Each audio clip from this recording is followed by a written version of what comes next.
Добро вечер. Јас сум Сања Левкова Ангелова, а вие го гледате Централниот дневник на К1 телевизија. Еве ги настаните кои го одбележаа денешниот ден. Владата одобри 300.000 евра за изградба на инфраструктура во две индустријски зони во Велес и Неготино. Наскоро во Македонија стигнува новата дизел моторна гарнитура.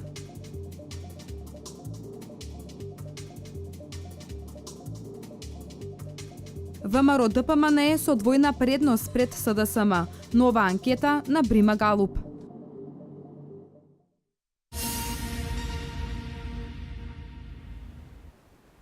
Владата одобри 300.000 евра за изградба на инфраструктура во две индустријски зони во Велес и Неготино.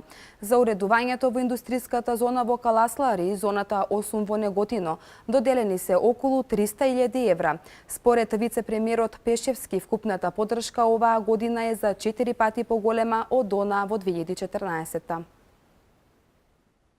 Одобрени 180 милиони денари или околу 3 милиони евра за 28 проекти доставени од центрите за развој на 8 плански региони.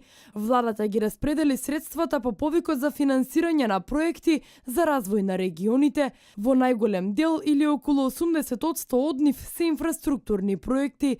Во Вардарскиот плански регион ќе се финансира изградба на инфраструктура во индустријските зони во Велес и Неготино. Станува збор за проекти со кои ќе се гради или реконструира локална патна инфраструктура во 5 региони, ќе се гради инфраструктура во 2 локални индустријски зони, и тоа во Велес и Неготино, ќе се уреди јавен простор за паркови во 3 региони, ќе се модернизира регионалниот пазар за стоки во Пелагонискиот регион, ќе се изведуваат комунални инфраструктурни проекти во 3 региони, а ќе се изврши и адаптација и санација на занатскиот дом во Куманово. За уредувањето во индустријската зона во Караслари и зоната 8 во Неготино доделени се околу 300.000 евра. Според Пешевски, вкупната поддршка оваа година е за 4 пати поголема од онаа во 2014 кога изнесувала 700.000 евра или дуплирана од минатата кога биле одвоени 1 милион и 500.000 евра.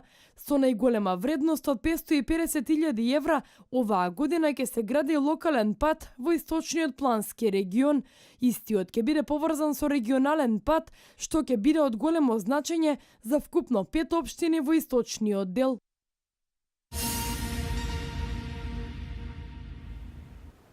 Од денеска е отворен оглас за 200 невработени лица во социјален ризик кои ќе бидат ангажирани од страна на општините преку мерката за вршење на општокорисна работа. Лицата ќе бидат работно ангажирани во период од 6 месеци, зашто ќе добиваат паричен надоместок од 6.200 денари. За оваа намена се обезбедени 9 милиони денари, а при тоа нема да им се одземе социјалната парична помош. 200 невработени лица во социјален ризик ќе бидат ангажирани од страна на општините преку мерката за вршење на општокорисна работа. Огласот за повик до локалните власти е отворен од денеска, а лицата ќе бидат работно ангажирани во период од 6 месеци, зашто ќе добиваат паричен надоместок од 6.200 денари. За оваа намена се обезбедени 9 милиони денари, а при тоа нема да им биде одземена социјалната парична помош.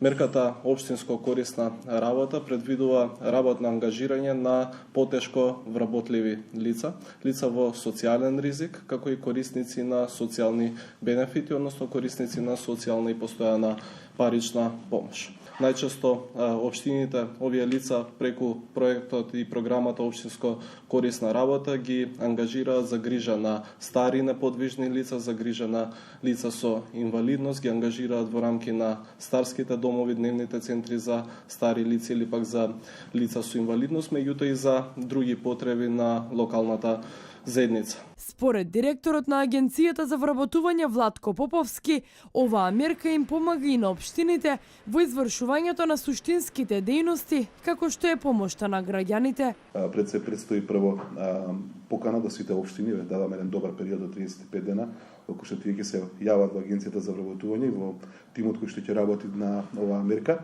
заедно со UNDP. Потоа ќе се изготви целата програма како ќе се обавува општекорисната работа, кои се дејности ќе бидат офатени.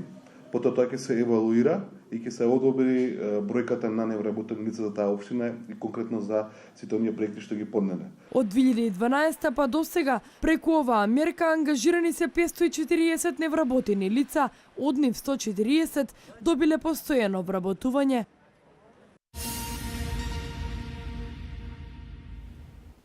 Јавното обвинителство на својата веб страна објави дека поднесува кривична пријава за вооруженото разбојништво, кое што пред 2 дена се случи во Велес. Станува збор за вооружениот грабеж, каде тројца разбојници се обидоа да украдат 4 милиони денари од возилото на Агенцијата за обезбедување Перпетуум мобиле, кое што ги пренесувала паричните средства. Инаку парите беа во сопственост на Стопанска банка. Надлежниот јавен обвинител до судијата на претходна постапка, пријавниот суд Велес достави предлог за определување на мерка притвор против осомничените.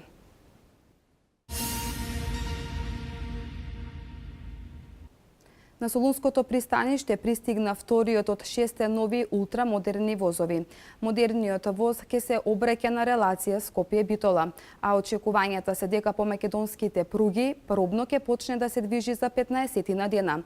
Во првата половина од оваа година треба да стигнат останатите 4 модерни возови и со тоа 60% од железничкиот сообраќај ќе се реализира со ултрамодерни возови. На Солунското пристаниште пристигна вториот од 6 нови ултрамодерни возови. Станува збор за првата дизел моторна гарнитура. Фотографии од пристигнувањето на Солунското пристаниште веќе се пласираат на интернет, а неодамнова го најави првиот човек на МЖ Транспорт. Следните возови ги очекуваме во текот на овие недели, односно во текот на оваа недела ќе стигне вториот или првиот дизел, така да до крајот на април месец ќе стигнат сите комплетни 6 возови. Овој ултрамодерен воз ќе сообраќа на релација Скопје-Битола. Очекувањата се дека по македонските пруги пробно ќе почне да се движи за 15 на дена. Според договорот кој оваа влада го има со производителот на Република Кина, во првата половина од оваа година во државава треба да стигнат и останатите 4 ултрамодерни возови. Кога и тие ќе се пуштат во сообраќај, 60% од патничкиот железнички сообраќај ќе се реализира со нови возови. Во моментов првиот модерен воз се обраќа во редовна сообраќајна линија на релација Скопје-Велес-Скопје. Одлично, одлично. Па не може подобро да биде. Се е подобро и па не може да биде. Толку Парно се има тие работи, се фина работа, се е добро. Се е добро, викам. Само да се чува. Да бидеме попендантни малци. Проектот за обновување на возниот парк во железницата е инвестиција тешка 50 милиони евра. Осем набавката на патнички гарнитури, опфаќа и набавка на 150 товарни вагони, но и репарирање на десетина постојни локомотиви за патниците во железничкиот транспорт.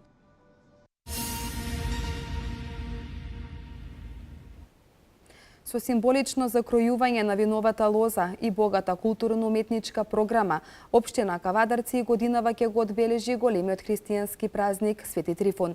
Свеченостите започнуваат во сабота попладне со концерт на етногрупи на градскиот плоштад и дегустација на вино. Церемонија на закројување на лозов насад, дегустирање на вино и ракија, како и богата културно-уметничка програма содржи програмата за одбележување на празникот на лозарите Свети Трифун во Кавадарци. Свеченостите започнуваат во сабота попладне со концерт на етногрупи на градскиот плоштад и дегустација на вино, каде неколку винари ќе имаат своји штандови, кои покрај вино ќе презентираат и производи кои го карактеризираат тиквешкото поднебје. Од минатата година започнавме со една нова нијанса во склопот на дочекот на овој празник. Значи, сега и на 13 вечерта, во ова година паѓа баш во сабота, ќе имаме еден концерт од наши фолк и етно групи на градскиот плоштад, се разбира, со дегустација на вино и на добра храна. На 14 традиционално ќе биде и закројувањето на виновата лоза од 12 часот. Пред тоа ќе настапат нашите игроорци од фолклорниот ансамбл Тиквеш. Во храмот Свети Димитрија во Кавадарци ќе се одржи света архиерейска литургија во чест на Свети Трифун од страна на свештениците од Повардарската епархија, а точно напладне ќе се изврши символичното закројување на виновата лоза на централното плато во Кавадарци. Сите оние наши гости што ќе бидат присутни тука во општина Кавадарци на градскиот плоштад, ќе видат еден добар перформанс во чест на празникот Свети Трифун. И годинава се очекува градот на грозието и виното масовно да биде посетен и достојно да биде одбележан празникот во чест на заштитникот на градот. Настанот е во организација на градоначалникот и Советот на општина Кавадарци.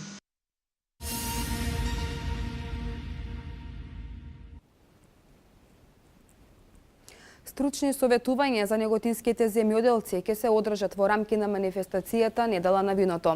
Овој настан ќе се одржи од 12 до 14 февруари во чест на празникот на лозарите и винарите Свети Трифун. Стручните советувања ги реализираат агростручњаци од реномирани компании или нивни представници во нашата држава. Стручни советувања за земјоделците од општина Неготино ќе се одржат во рамки на манифестацијата Недела на виното. Овој настан ќе се одржи од 12 до 14 февруари во чест на празникот на лозарите и винарите Свети Трифун. Советувањата се една од низата активности кои ќе се одржат за време на Неделата на вино. Двете предавања за земјоделците ќе се одржат во петок и сабота во салата на општина Неготино со почеток во 18 часот.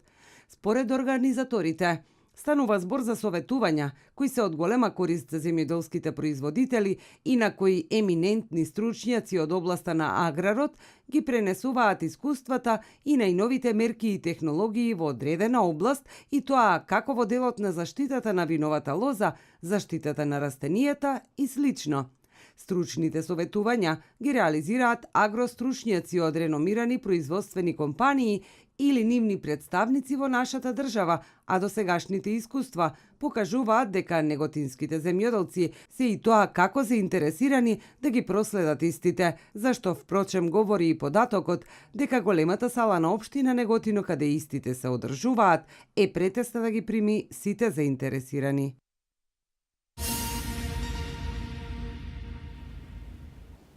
Заменик председателот на владата на Република Македонија и министер за финансии Зоран Ставрески утре ќе оствари работна посета во Неготино, во чии рамки ќе одржи трибина на која може да присуствуваат сите заинтересирани граѓани од општината.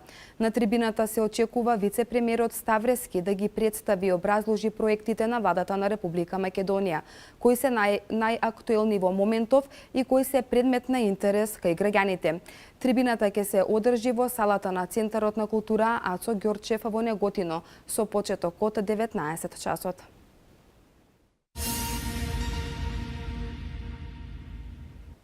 Локалната самоуправа објави јавен повик за собирање фотографии од Велес за изработка на нов промотивен материјал, монографија или брошура со која ќе се представува градот на сите манифестации. Во новиот промотивен материјал ќе доминираат фотографии од Стара Велес, истакнати историски и културни дејци, инфраструктурни објекти, урбани детали и пејсажи од Велес и околината.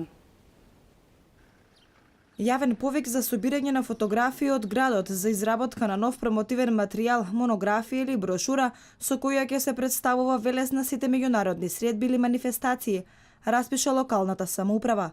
Потребата од обновување на промотивниот материјал доаѓа од фактот дека градот континуирано се менува со нови градби. Дадовме еден јавен повик во кој што ги повикуваме сите кои што располагаат со фотографии да ги достават до општината. Потоа печатницата која што ќе биде, се разбира, на тендер одбрана да го печати материјалот, ќе изврши професионално, ќе изврши избор кои фотографии од тие ќе бидат внесени, а собствениците, односно авторите на фотографиите, ќе си завземат свое место во импресиумот. Во новиот промотивен материјал ќе доминираат фотографии од Стар Велес, истакнати историски културни дејци, инфраструктурни објекти, урбани детали, градежни објекти и пејзажи од Велес и околината, панорамски фотографии. Според надлежните, интересот за фотографирање се повеќе расте, а тоа најмногу се забележува кај младата популација. И овој пат тоа нема да биде само текст кој што ќе биде здодевен за читање, туку ќе биде една преубава сликовница за Велес. А знаеме дека младите особено имаат многу фотографии кои што ги прават и со професионална техника и ги прават од најразлични локации во различни годишни времиња. Преку ваквиот начин на прибирање фотографии од Велес, општината ќе добие на брзина, затоа што ангажирањето на професионален фотограф би значило фотографирање на 4 годишни времиња, а ваквиот процес би траел цела година.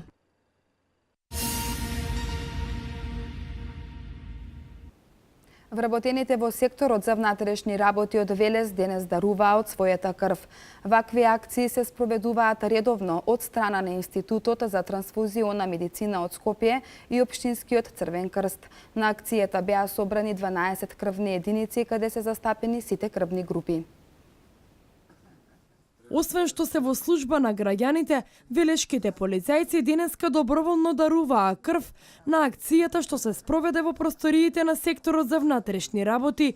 Ова е редовна пракса за доброволно дарување крв, реализирана од Институтот за трансфузиона медицина од Скопје и Општинскиот Црвен крст. Овој пат на акцијата беа собрани 12 крвни единици, каде се застапени сите крвни групи. Како и секоја крводарителска акција во полициска станица во Велес, одзивот беше во ред, дадоа 12 дарители имавме денес, толку се чекуваше околу 15.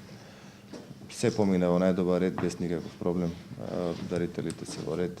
Велес е еден од водечките градови во Македонија каде што крводарителството е доста на високо ниво. Ние соработуваме со повеќето фирми, исто доаѓаме во сите средни школи, така да тоа исто се покажува и во Завод за трансфузија во самата болница во Велес. Минатата година општина Велес беше второ рангирана по собрани единици крв.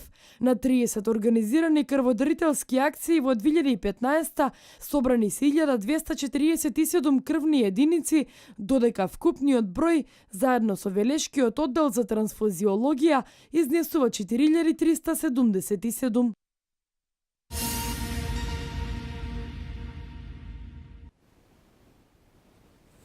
Според новата анкета на Брима Галуп, ВМРО ДПМН води повеќе од двојно пред СДСМ. Министерството за транспорт и врски објави јавен повик за изработка на 6 идејни решенија за изградба на типски куќи. Вести од Македонија.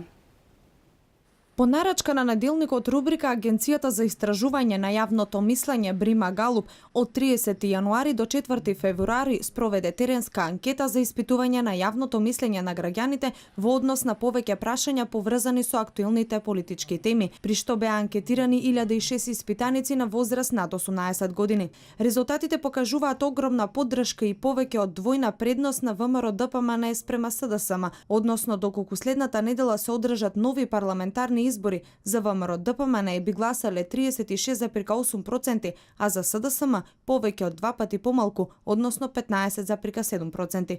Речиси 5 пати повеќе, односно 56,6% од граѓаните сметаат дека ВМРО ДПМН би победила доколку се организираат превремени парламентарни избори на кои би учествувале сите партии, а само 12,4% сметаат дека тоа е СДСМ. Дури 47,6% сметаат дека СДСМ се плаши од предвремени парламентарни избори, што може да доведе во корелација со нивното одбивање да учествуваат на изборите на 24 април. Само 16% сметаат дека тоа е ВМРО ДПМН. Кога станува збор за перцепциите, точно 5 пати повеќе сметаат дека генерално ВМРО ДПМН има поголема поддршка од граѓаните и дека ќе победи на изборите, односно 65,1% за разлика од само 13% кои сметаат дека СДСМ има поголема поддршка. Убедливо двојно повеќе, односно 53,6% од граѓаните сметаат дека опозицијата доколку би ја превземала власта би била понедемократска, за разлика од 26,3% кои сметаат дека би била подемократска. Дури 55,2% од граѓаните сметаат дека политиките на опозицијата се деструктивни, за разлика од само 28,6% кои не се согласуваат со тоа, наспроти убедливото мнозинство од 50,4% кои сметаат дека политиката на власта е конструктивна, односно 33,9% кои не се согласуваат со тоа. Повеќе од двојно, односно 29,7% од граѓаните сметаат дека меѓународниот фактор е повеќе наклонет спрема ВМРО ДПМН, односно 13,9% кои сметаат дека тоа е СДСМ. Агенцијата информира дека можната грешка на овие статистички показатели е плюс-минус 3%.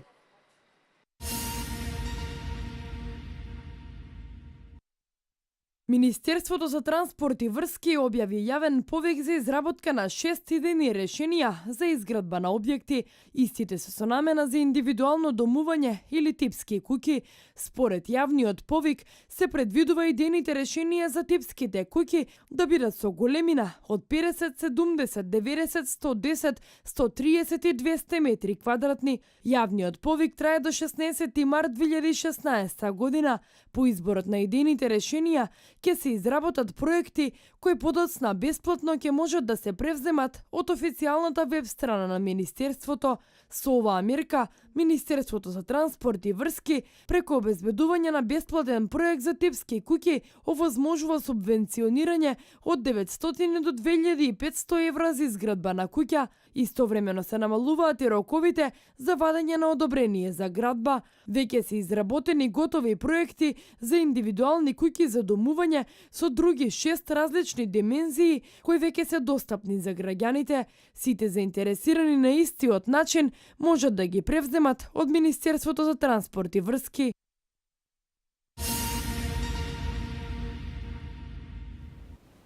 Трамп од Републиканската и Сандерс од Демократската партија победија на вчерашното гласање. Средба на министрите за одбрана на државите од НАТО. Свето денеска. Денеска и утре министрите за одбрана на државите од НАТО ќе се сретнат и ќе ги разгледаат плановите за засилување на војното присуство на Алијансата во Источна Европа. На дводневната средба тие ќе дискутираат и за засилување на моќта на НАТО во Медитеранот, зголемување на расходите за одбрана, киберзаштитата и одговор на хибридни закани. Поддршката за идејата на НАТО да се вклучи во пограничното обезбедување на Егејското море вчера изрази Европската комисија. Комисијата бурно ги следи изјавите на НАТО околу заложбите во врска со прашањето за миграцијата на Егејското море и незините очекувања се дека на овој начин ќе се придонесе за спасување на што е можно повеќе човечки животи.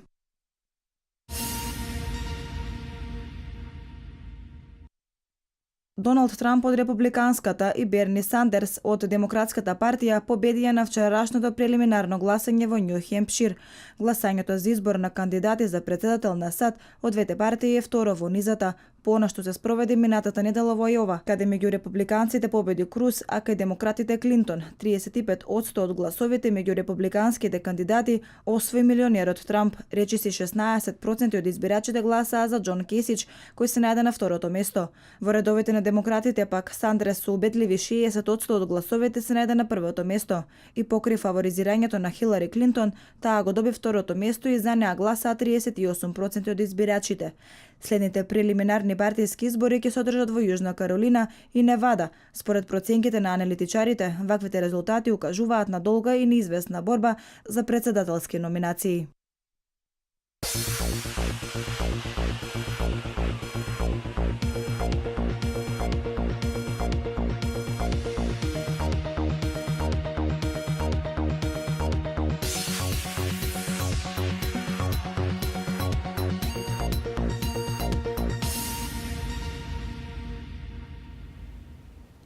Голден Стейт триумфираше над Хјустон со 123:110. Синоќа во Лондон екипата на Вест Хем го победи Ливерпул со 20:1 и се пласира во петото коло. Европскиот првак во футсал Италија елиминирана во четвртфиналето. Спортските вести во продолжение. Германскиот ракометен репрезентативец Уве Генсхаймер се враќа во составот на Рајан Некар-Левен за дуелот со Вардар во Лигата на шампионите. Уве Генсхаймер имаше повреда на ахиловата тетива и на мускулот на десната подколеница, но левото крило на Рајан Некар-Левен успешно ја санира повредата и однова му е на располагање на Джекобсен. Надпреварот Рајан Некар-Левен Вардар ќе се одигра утре со почеток во 19:30 во Фрапорт Арена во Франкфурт.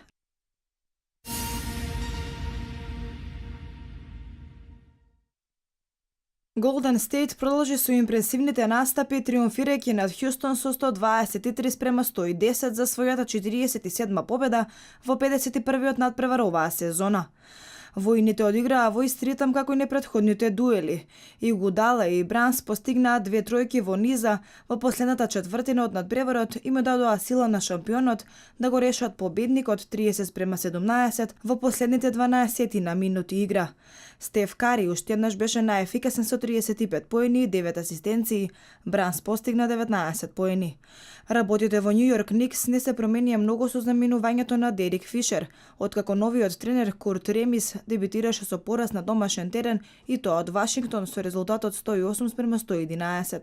Ниту Кармело Ентони со своите 33 поени не можеше да помогне да се избегне новиот пораз. Во тимот на Вашингтон најефикасен беше Џон Вол, кој го заврши мечот со импресивни 28 поени и 17 асистенции, воедно постигнувајќи ги и последните поени на 3 секунди до крајот. Инаку повредата што Марк Гасол ја заработи во текот на минатата седмица е од сериозен карактер, па шпанскиот центар најверојатно ќе отсуствува од кошаркарските терени. Ова е сериозен удар за тимот на Мемфис, кој моментално се наоѓа на 5-то место во западната конференција. Инаку во останатите надпревари, Мајами Сан Антонио заврши 101-119. Надпреварот помеѓу Милвоки и Бостон заврши со резултатот 112-111. Далас Јута 119-121.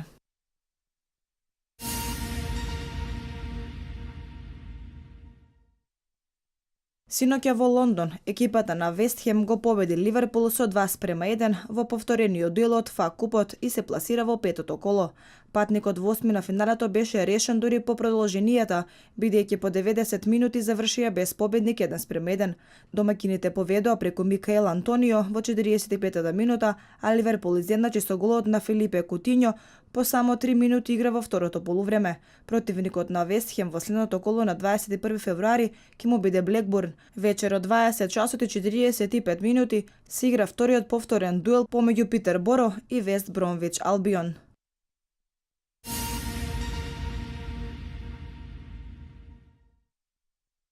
По завршувањето на оваа сезона, португалскиот стратег Жозе Мориньо ќе биде новиот менаџер на Манчестер Юнајтед. Екс-стратегот на Челси веќе разговарал со своите поранешни соработници кои сакаа да ги доведе со себе и во новиот клуб, при што им порачал дека договорот со црвените ѓаволи е веќе постигнат и дека тој од летова ќе застане на чело на најтрофејниот англиски клуб.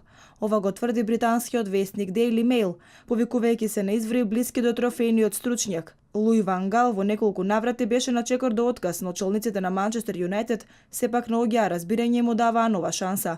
Сепак одлуката за неговото заминување е веќе донесена, па Ван Гал ќе го напусти Олд Трафорд во јуни.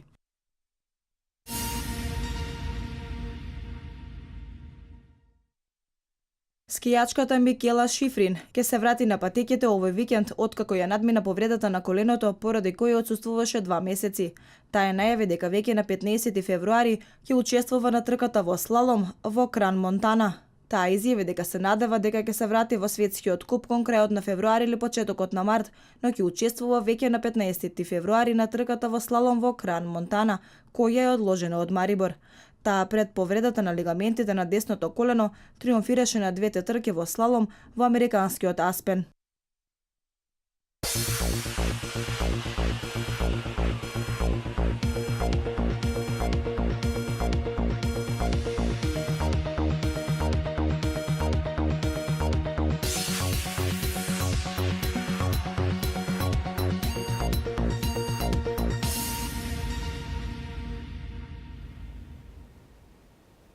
Времето утре ќе биде облачно и доста ветровито.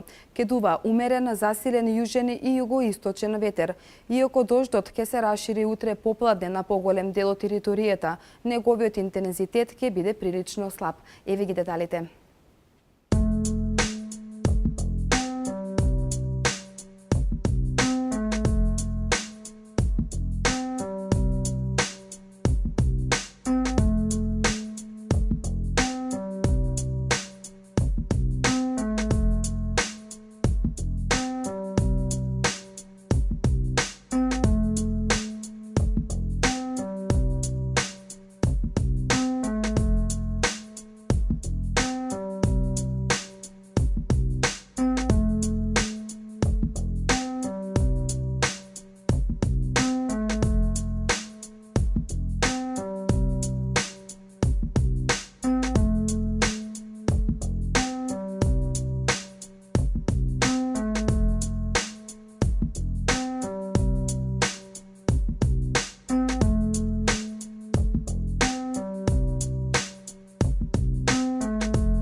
Со оваа информација го завршуваме централниот дневник. Имете пријатна вечер. Пријатно.